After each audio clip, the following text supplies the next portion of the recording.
இச்சபோர் சினிமாவில் எந்த இப்படி நினச்சி பார்க்க போன முடியும் பார்த்தீங்கன்னா, பிக் பாஸ் சீசன் 9 இப்போது லைவ் ஸ்ட்ரீமிங்கில் வந்து ப்ரஷ் ஷோ வந்து பயங்கர பரபரப்பாக வந்து போயிட்டுருக்கு.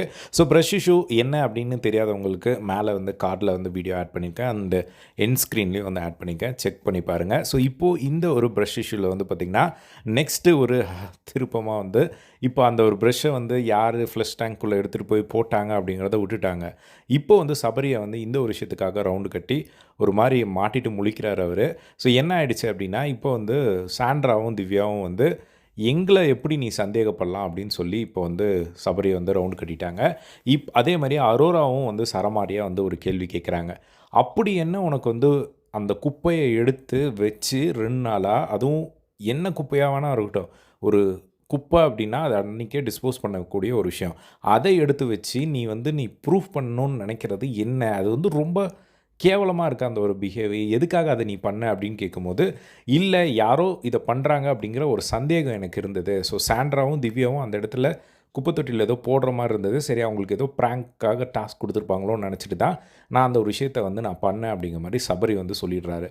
பட் ஆனால் அது கொஞ்சம் கூட வந்து உனக்கு ஒரு மாதிரி யோசிச்சே பார்க்க மாட்டியா? ஒரு ஃபெலோ கண்டஸ்டன்ஸு நீ வந்து இந்த மாதிரி சந்தேகப்பட்டு குப்பையை எடுத்து வச்சு நீ வந்து இந்த மாதிரி பண்ணுறது சத்தியமாக வந்து செம ஷாக்கிங்காக இருக்குது. எதுக்கு சபரி இந்த மாதிரி பண்ணுற அப்படின்னு சொல்லி அரோரா ஒரு பக்கம் வந்து போட்டு பயங்கரமாக வந்து சபரியை கேட்க, இல்லை எனக்கும் தெரிஞ்சாகணும், ஏன்னா அவங்களுக்கு ஆல்ரெடி டாஸ்க் கொடுத்துருந்தாங்கல்ல, சீக்ரெட் டாஸ்க்கு, அந்த மாதிரி ஏதாவது இருக்குமோன்னு நினச்சேன் அப்படிங்கிற மாதிரி அவங்க சொல்கிறாங்க. இப்போது யாராவது அந்த ப்ரஷ்ஷில் போயிட்டு ஃப்ளஷ் டேங்க்குள்ளே வச்சு அந்த மாதிரி யாராவது சீக்ரெட் டாஸ்க் பண்ணுவாங்களா?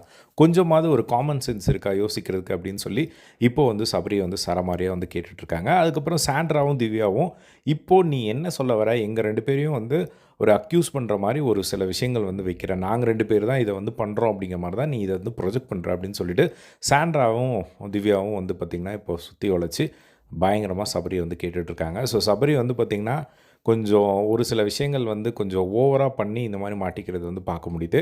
பட் எனக்கு தெரிஞ்சு சபரி வந்து இப்படி பண்ணியிருக்க மாட்டார் அப்படிங்கிறதுல எனக்கும் வந்து ஒரு கான்ஃபிடென்ஸ் இருக்குது.